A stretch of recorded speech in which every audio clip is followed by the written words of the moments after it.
बिस्मिल्लाहिर्रहमानिर्रहीम बिस्मिल्लाहि वहदा वस्सलातु वस्सलामु अला रसूलिल्लाह अम्मा बाद। कुर्बानी के जानवर के कौन कौन से आज़ा हराम होते हैं या जो नहीं खाने चाहिए, ऐसे कौन कौन से आज़ा हैं? क्योंकि हमारे मुआशरे में इस वक्त बहुत सारे जो लोग हैं वो बहुत सारी चीज़ों को हराम या मकरूह समझते हैं। जैसा कि उलमाए अहनाफ में अक्सर का यही फतवा है कि 7 चीज़ें जो हैं ये जानवर की हराम होती हैं या फिर मकरूह होती हैं कि जो नहीं खानी चाहिए। और वो मुख्तलिफ़ किस्म की चीज़ें होती हैं, जैसे पित्ता हो गया, गुर्दा हो गया, जानवर का बहता हुआ खून हो गया, इसी तरह खुसियतैन हो गए, जानवर की शर्मगाहें हो गई। इसी तरह और चीज़ें हैं जो 7 चीज़ें जिनके बारे में ये कहा जाता है कि ये जो हैं ये मकरूह हैं या फिर कुछ हराम होने का फतवा देते हैं कि इनको नहीं खाना चाहिए। तो इसके बारे में कुरान और हदीस के अंदर सही मसला क्या है, आइए कुरान मजीद का मुताला करते हैं। सूरह अल-अनआम आयत नंबर 145 है, जिसमें अल्लाह तबारक व तआला फरमाते हैं, कुल ला अजिदु फीमा ऊहिया इलैया मुहर्रमन अला ताइमी यतअमुहु इल्ला अन यकून मैततन औ दमन मस्फूहन औ लहम खिंजीर फ़इन्नहु रिज्सुन औ फ़िस्क़न उहिल्ल लिग़ैरिल्लाहि बिह। इस आयत में अल्लाह तबारक व तआला अपने नबी जनाब मोहम्मद रसूलुल्लाह सल्लल्लाहु अलैहि वसल्लम से फरमा रहे हैं कि आप फरमा दीजिए कि मुझे वही के ज़रिए जो अल्लाह तबारक व तआला ने खाने वाली चीज़ों में से हराम चीज़ें बताई हैं, कौन सी चीज़ें हराम हैं, तो आप फरमा दीजिए कि वही के ज़रिए मुझे जो हराम चीज़ें बताई गई हैं वो 4 हैं। कौन कौन सी हैं? इल्ला अन यकून मैता, नंबर 1 वो मुर्दार है। औ दमम मस्फूह, दूसरा क्या है? बहता हुआ खून है। ये जो किसी भी चीज़ का, हलाल जानवर का ही क्यों ना हो, जो मुतलक तौर के ऊपर वो हराम है। औ लहम खिंजीर, तीसरी जो चीज़ है वो खिंजीर का गोश्त है, खिंजीर मुतलक तौर पे हराम है। और चौथी जो चीज़ बताई गई है वो है वमा उहिल्ल लिग़ैरिल्लाहि बिह, कि जो चीज़ गैरुल्लाह के नाम पे हो वो भी हराम है।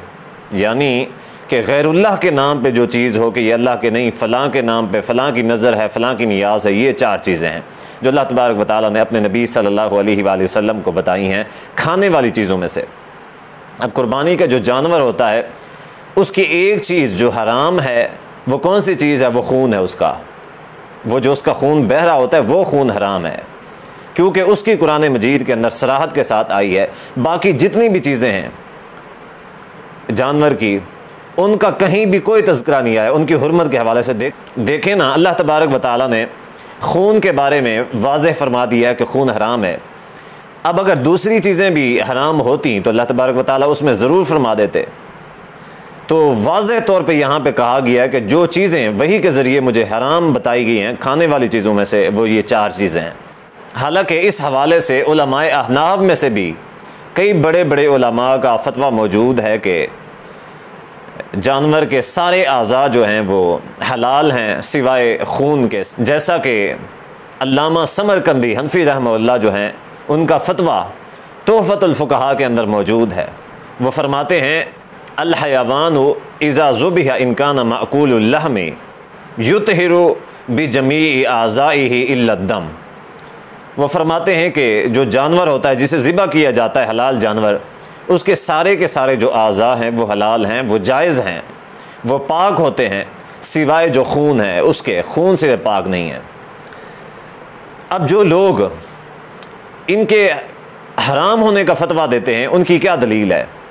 नंबर 1, इस तरह की 1-2 ज़ईफ़ अहादीस मिलती हैं जिनके अंदर इस तरह की बात है, वो ज़ईफ़ अहादीस है, सनद के एतबार से वो बिल्कुल ज़ईफ़ हैं। दूसरी चीज़ ये है कि फ़तावा रिज़विया के अंदर इमाम अबू हनीफ़ा रहमहुल्लाह का फतवा ज़िक्र किया गया है कि जिसके अंदर इमाम हनीफ़ा रहमहुल्लाह का फरमान है कि सिवाय खून के बाकी जितने भी आज़ा हैं, 6 जो आज़ा हैं उनको मैं मकरूह समझता हूँ, खून को हराम समझता हूँ और बाकी जो आज़ा हैं उनको मकरूह समझता हूँ, यानी कि उनको खाया जा सकता है, वो हलाल हैं लेकिन कराहत है, यानी कि बेहतर नहीं है, मकरूह समझता हूँ। जो अहादीस इस हवाले से मौजूद हैं वो भी सनद के एतबार से सरासर ज़ईफ़ हैं। और ये जो इमाम अबू हनीफ़ा रहमहुल्लाह का फ़तवा है फ़तावा रिज़विया के अंदर, ये भी इमाम अबू हनीफ़ा रहमहुल्लाह तक बसनद सही नहीं पहुँचता। ये तो बहरहाल कुरान मजीद की इस आयत के अंदर जहाँ पे खून को हराम करार दिया गया है और बाकी चीज़ों का तज़किरा नहीं किया गया, तो इसे वाज़ेह तौर पर समझा जा सकता है कि ये चीज़ें हराम नहीं हैं। और इसी तरह सलफ़ के अंदर जमहूर जो उलमा हैं सब इन आज़ा को हलाल, जानवर के तमाम आज़ा को हलाल समझते हैं सिवाय खून के। तो बाकी जो आज़ा हैं अगर आप उनको खाना चाहें तो खा सकते हैं, और अगर ना खाना चाहें तो ना खाएं, लेकिन उनको हराम ना समझें, क्योंकि कुरान और हदीस के अंदर उनकी हुर्मत के हवाले से कोई भी सबूत मौजूद नहीं है। अल्लाह ताला से दुआ है कि अल्लाह ताला अमल करने की तौफीक अता फ़रमाए। वस्सलामु अलैकुम व रहमतुल्लाहि व बरकातुहू।